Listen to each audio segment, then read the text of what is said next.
नमस्कार दोस्तों, आपका स्वागत है यूनिक में। और ये हमारा यूपीएससी हिंदी क्विज का 22वां लेक्चर है। 10 नवंबर 2020 आज की डेट है। 10 question per day current affair और स्टैटिस्टिक्स के हमें डिस्कशन करने हैं। तो पहला प्रश्न लेते हैं। राष्ट्रीय अवसंरचना पाइपलाइन, नेशनल इंफ्रास्ट्रक्चर पाइपलाइन के बारे में है। राष्ट्रीय अवसंरचना पाइपलाइन भारत में 5 वर्ष की अवधि में निर्मित की जाने वाली सामाजिक और आर्थिक अवसंरचना परियोजनाओं का एक समूह है। बिल्कुल सही है। इसके लिए अधिकांश निवेश केंद्र सरकार द्वारा किया जाएगा, ये गलत है।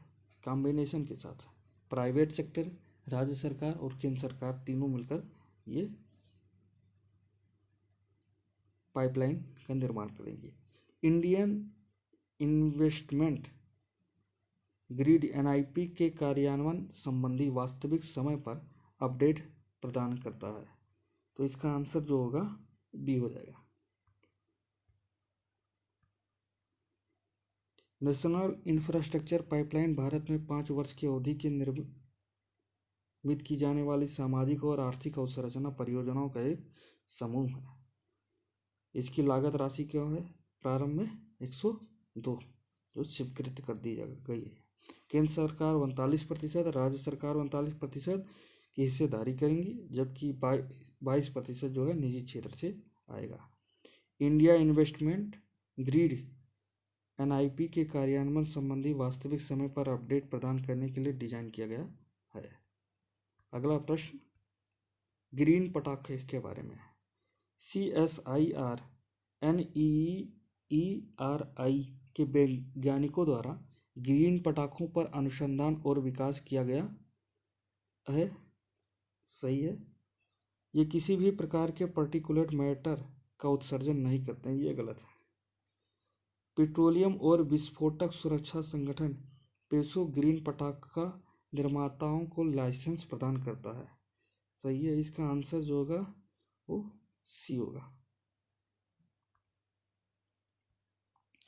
उच्चतम न्यायालय के निर्देशों के अनुसार CSIR national environmental engineering research institute के वैज्ञानिकों द्वारा ग्रीन पटाखों पर अनुसंधान विकास किया गया है। पारंपरिक पटाखों की तुलना में ग्रीन पटाखों का आकार छोटा होता है। ग्रीन पटाखे जलवाष्प का उत्सर्जन करते हैं और धूल कणों को बड़े नहीं होने देते हैं।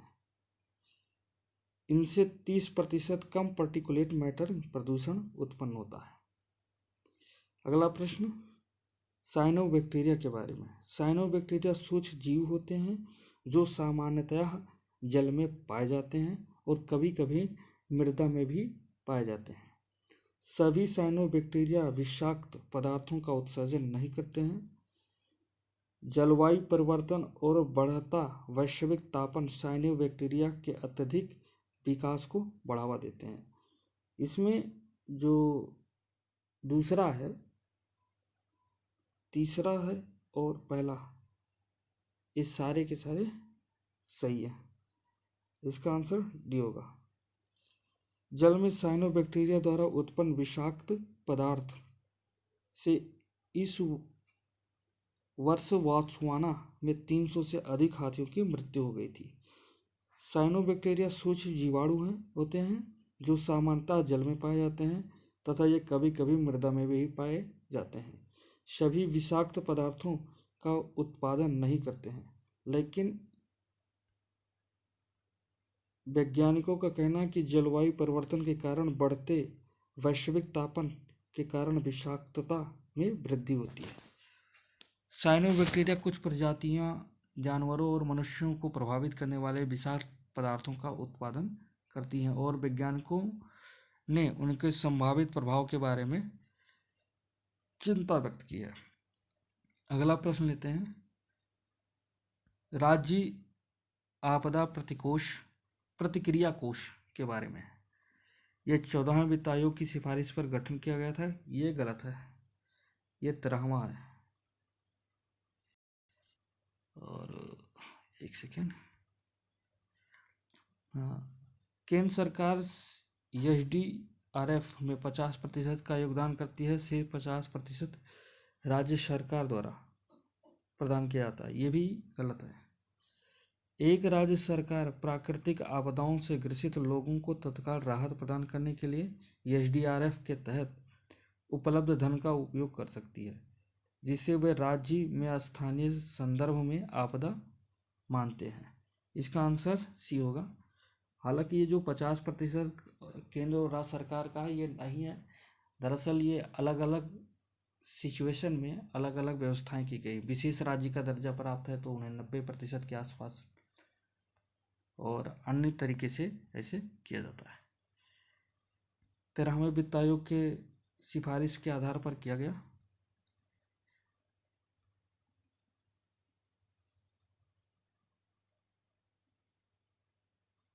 SDRF का गठन प्रत्येक राज्य द्वारा आपदा प्रबंधन अधिनियम 2005 के प्रावधानों के तहत किया गया। अनुदान कौन कौन देता है?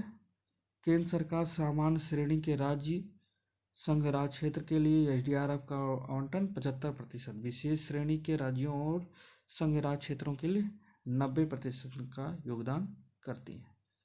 मुख्य सचिव की अध्यक्षता वाले राज्य कार्यकारी समिति SDRF के तहत राहत व व्यय के वित्त पोषण से संबंधित सभी मामलों का निर्णय लेने के लिए अधिकृत है।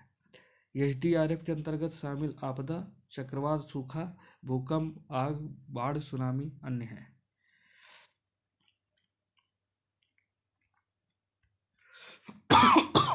सॉरी।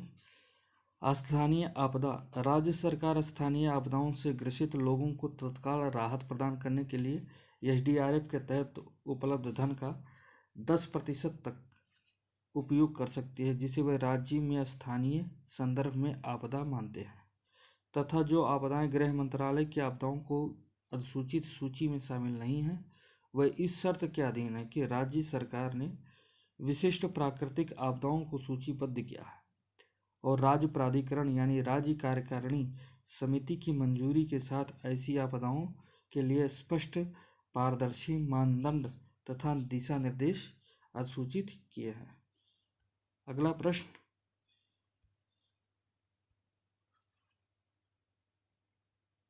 पर्याप्त संस्थागत ऋण सुनिश्चित करने के लिए प्राथमिकता प्राप्त क्षेत्र कौन कौन से हैं?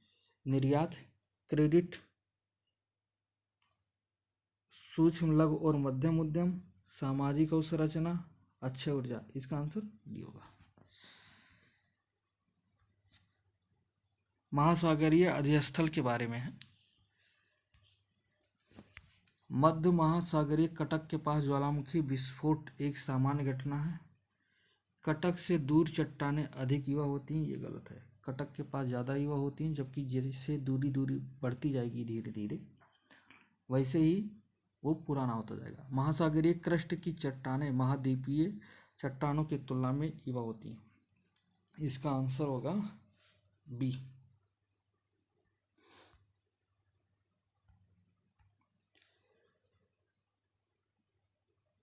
यह महसूस किया गया है कि सभी मध्य महासागरीय कटक ज्वालामुखी विस्फोट एक सामान्य घटना है और इससे इस क्षेत्र में अत्यधिक मात्रा में लावा का प्रसार हो जाता है। महासागरीय अध्यस्थल पर अवसादों का प्रसार विरल है।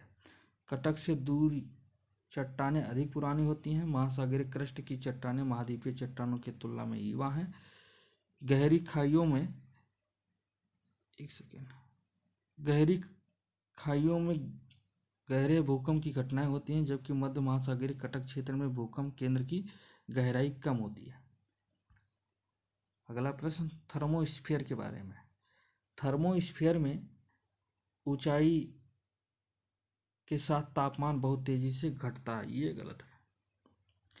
पृथ्वी से प्रसारित रेडियो तरंगें इस परत द्वारा पृथ्वी पर वापस परिवर्तित हो जाती हैं, बिल्कुल सही। अंतरिक्ष यान और अंतर्राष्ट्रीय स्पेस स्टेशन दोनों पृथ्वी के थर्मोस्फीयर में परिक्रमा करते हैं, ये सही है। आंसर इसका सी हो जाएगा। थर्मोस्फीयर पृथ्वी के ऊपर लगभग 90 किलोमीटर से 500 या एवं 1000 किलोमीटर के बीच तक विस्तारित होता है।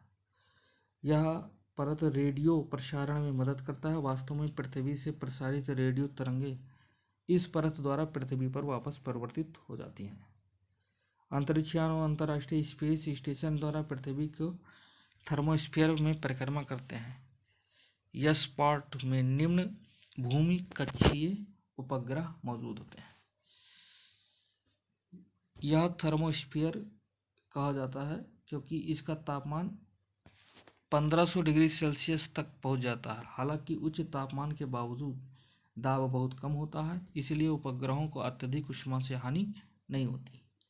ये चित्र है थर्मोस्फीयर के लिए। निम्नलिखित में से कौन सी स्थितियां मत्स्यिकी और मत्स्य उत्पादन के लिए बेहतर होती हैं? तटीय क्षेत्र में पोषक तत्वों से परिपूर्ण शीत जल का उद्दोलन, फाइटोप्लैंक्टन की प्रचुरता, गर्म और ठंडी धाराओं का मिश्रण, ठंडे क्षेत्र में उथले महाद्वीपीय मगन तट। तो इसका आंसर डी हो जाएगा। अगला प्रश्न, महासागर में सुनामी लहरों की गति काफी हद तक निर्भर करती है किस पर? महासागर की गहराई पर।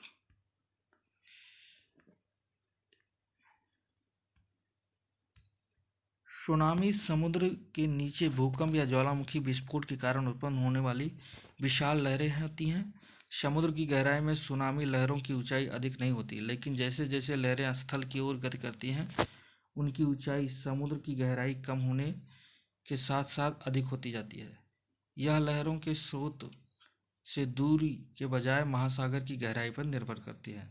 सुनामी लहरें गहरे जल के ऊपर जेट विमानों की तरह तेजी से गमन कर सकती हैं। केवल उथले जल में इनकी गति धीमी हो जाती है। आज का आखिरी प्रश्न है उष्णकटिबंधीय चक्रवात की उत्पत्ति के बारे में। तो उष्ण और आर्द्र वायु के व्यापक और निरंतर आपूर्ति हो, ये सही है। मजबूत कोरियालिस बल हो, ये भी सही है। मजबूत ऊर्ध्वाधर वायु संचरण, ये गलत है। क्षोभ मंडल में अस्थिर परिस्थितियां, ये भी सही है। तो इसका आंसर क्या हो जाएगा? बी।